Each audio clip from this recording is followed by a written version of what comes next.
Stay tuned here. What do you think, Matt? Elkie Summers, 82. And spends part yeah. The other Elkie Summer. Yeah, the Elkie famous Summer. German actress. Yeah, several big movies like that. I think the sequel to The Pink Panther. Does she still travel? Maybe she'll come.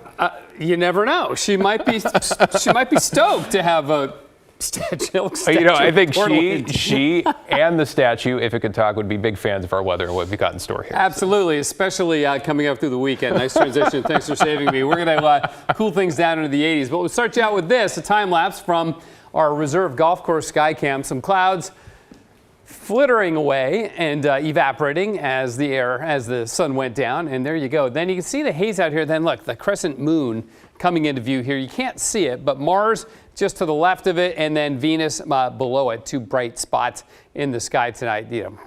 Second and third to the moon, of course.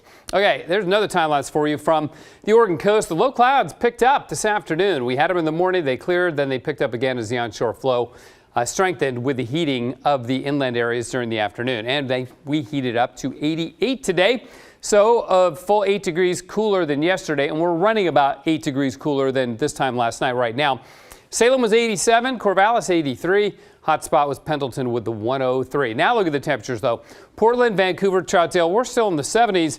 But look, it's a full 8-9 degrees cooler down in McMinnville, and Aurora's at 68. And you go down the valley, Corvallis a cool 61. And the reason for that is the wind. Now, we don't have a lot of wind in the Portland area, but that southwest wind at McMinnville funneling that cool coastal air up the Van Duzer corridor towards Yamhill County. Same thing at Corvallis, northwest winds coming through gaps in the Coast Range, and then south winds at Eugene, also indicative of a push of marine air coming inland. And we're going to see that happen again over the weekend as this area of cool weather in the Gulf of Alaska edges a little bit closer to us, and that southwesterly flow aloft will also do us the favor of keeping smoke from the wildfire in southern Oregon to our south and east. I think our sky will gradually clear from the haze that we've had in the last day or so.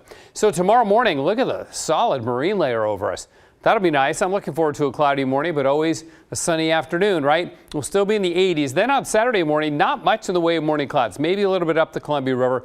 Burns off as well, and the whole weekend should be clear and quite beautiful. Again, as this cooler weather rolls towards us. Could it bring us some rain? Well, maybe on Tuesday morning, we might get some drizzle.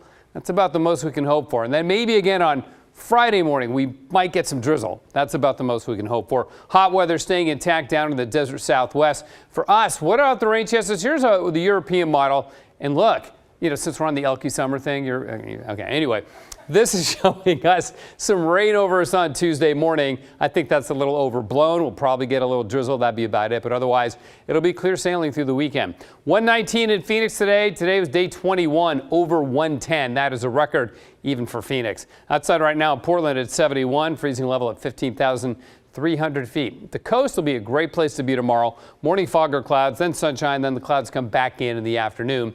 For the valleys, morning clouds and then sunny, but still mid to upper 80s, so still on the warm side. Cascades will be clear all weekend in the 70s for highs, depending on your elevation, of course. Central and eastern Oregon, you get some areas of smoke, but it'll be fairly thin and elevated. Shouldn't be too much of an issue. In the gorge, west winds up to 30 miles an hour. Keep the sailors happy out there, the windsurfers and the kiteboarders. And morning clouds and then sunny and 87 in Portland tomorrow. We'll go 87 again on Saturday, then cool to 84 for the high on Sunday, and only 80 on Monday and Tuesday. And yeah, some drizzle drops on that 7-day forecast on Tuesday. Hey, we'll take it. It looks great in any case, right? It sure does. Thank you, Matt. Still to come, the players are playing, the haters hating, and the Swifties are shaking it off as they flock to Seattle. If you don't have a ticket, well, you're about to find out how much it's going to cost you.